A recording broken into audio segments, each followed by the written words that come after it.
ఎన్ని సంవత్సరాలు ఇప్పుడు కెరీర్? దాదాపు 26 ఇయర్స్. ఎన్ని సినిమాలు అయి ఉంటాయండి? 250 కౌంట్ చేస్తూనే ఉన్నారు మొత్తం ఎవ్రీథింగ్ కౌంట్. 250th మూవీ ఇప్పుడు రన్నింగ్ అండి. ఎన్ని సినిమాలు జరుగుతున్నాయి ఇప్పుడు ప్రాజెక్టులు? 10 ఉన్నాయండి. 10 ప్రాజెక్టులు ఉన్నాయి. బిజీ ఆర్టిస్ట్ ఇంకా గట్టిగా. అంటే ఇండస్ట్రీకి నాకు బిజీ అండి. పబ్లిక్ కాడికి వచ్చేసరికి అంత బిజీ కాదు అనుకుంటారు జనరల్గా. కారణం ఏంటంటే నేను అన్ని పెద్ద సినిమాలకి ఇప్పుడు ఇంపార్టెన్స్ ఇవ్వట్లేదండి.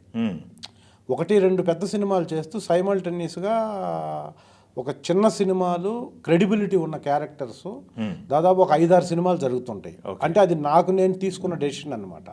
ఇప్పుడు మీకు తెలుసు, ఎందుకంటే మీరు కూడా పూర్వాశ్రమంలో ఒక 10-11 సినిమాల యాక్టర్గా చేశారు. మీరు నేను కలిసి కూడా దాదాపు నాకు గుర్తున్నది ఒకటి లెజెండ్ సినిమా అయితే పనిచేసాం. సో మీరు కూడా కులంలో నుంచే వచ్చారు కాబట్టి మనల్ని మనం ఎక్కడో ఒక చోట స్టాప్ చేసుకొని కెరీర్ని కొంచెం చేంజ్ ఓవర్ తీసుకోవాలండి యాక్టర్ అన్న తర్వాత. ఆ ప్రాసెస్లో నేను ఇప్పుడు ఇండస్ట్రీలో టాప్ మోస్ట్ సినిమాలు 1-2 కమిట్ అయ్యి చేస్తూ ఇంపార్టెంట్ క్యారెక్టర్స్ ఉన్న సినిమాలు ఒక 5-6 సినిమాలు చేస్తుంటానండి. సో ఇప్పుడు ఈ 5-6 సినిమాల్లో ఏదో ఒక సినిమా బ్లాస్ట్ అవుద్ది డెఫినెట్గా ఎప్పుడో ఒకసారి. ఓకే. సో అప్పుడు ఆ ఫస్ట్ లేయర్కి వెళ్ళటానికి స్కోప్ ఉంటుంది అనే పాయింట్లో నేను అలా డెసిషన్ తీసుకున్నాను. ఓకే. కారణం ఏంటంటే పెద్ద డైరెక్టర్స్ మనల్ని ఒక స్టేచర్లోనే చూస్తున్నారు. అది ఎవరి తప్పు కాదు, మన తప్పు కాదు, ఎవరి తప్పు కాదు. మనం వచ్చిన బ్యాక్గ్రౌండ్ అలాంటిది. ఫస్ట్ నుంచి అలా పడిపోయింది ముద్ర. అలా పడిపోయింది. చాలా చిన్న స్టేజ్ నుంచి వచ్చాం కాబట్టి నాతో పాటు అప్పుడు కో డైరెక్టర్స్గా మామూలు డైరెక్టర్స్గా ఉన్న వాళ్ళందరూ టాప్ మోస్ట్ డైరెక్టర్లు అయిన తర్వాత నాకు నేను ఫీల్ అయింది ఏంటంటే ఒక మనం చేయగలిగిన మన దగ్గర ఆ ఎఫర్టు పెట్టి చెబితే చేయగలడని తెలిసిన ఒక రేంజ్ క్యారెక్టర్ల కాడికి వచ్చి ఆగుతున్నాయండి అక్కడ. కారణం ఏంటంటే ఆ పై రేంజ్ క్యారెక్టర్లు మనం ఎంత ఫ్రెండ్స్ ఉన్నా, ఎంత ఫ్రెండ్లీగా ఉన్నా, విజువల్గా ఒక స్క్రీన్ మీద మనం ఒక నెక్స్ట్ లెవెల్ క్యారెక్టర్లో కనపడితేనే ఆ క్యారెక్టర్లో ఇవ్వటానికి ఈ పెద్ద స్క్రీన్లో పెద్ద డైరెక్టర్స్ యాక్సెప్ట్ చేస్తారని నేను ఫీల్ అయ్యాను. అలా మొదట అడుగు ఎవరో వాళ్ళు వేస్తే తప్ప మిగతా వాళ్ళు ఫాలో అవరు. సో అలా నాకు యాత్ర అనే ఒక సినిమా పనిచేసిందండి. మమ్ముట్టి గారితో మీరు చూసుంటారు. 43 days నేను ఒక కొండారెడ్డి అని ఒక క్యారెక్టర్ చేశాను. ఆ తర్వాత నేను చేసే క్యారెక్టర్ల స్టేచర్ మారింది.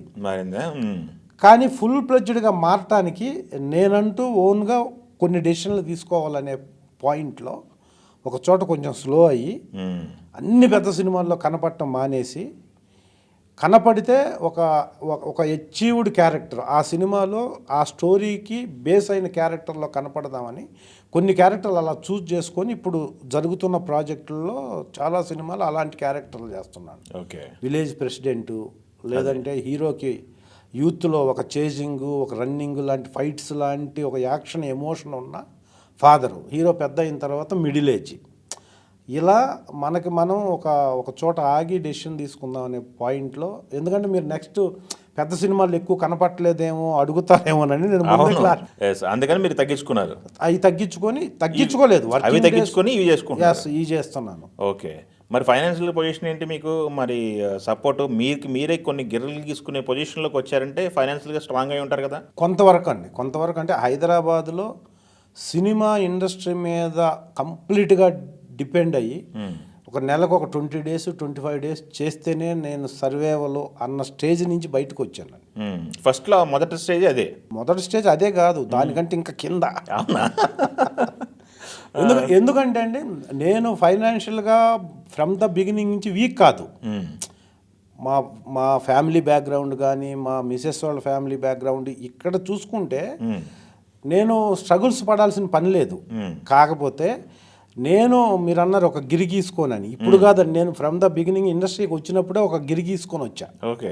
సో వచ్చాను కాబట్టి చాలా సినిమా కష్టాలు అంటారు చూసారా, అవన్నీ వాంటెడ్గా పడ్డాను, నేను కావాలని పడ్డాను.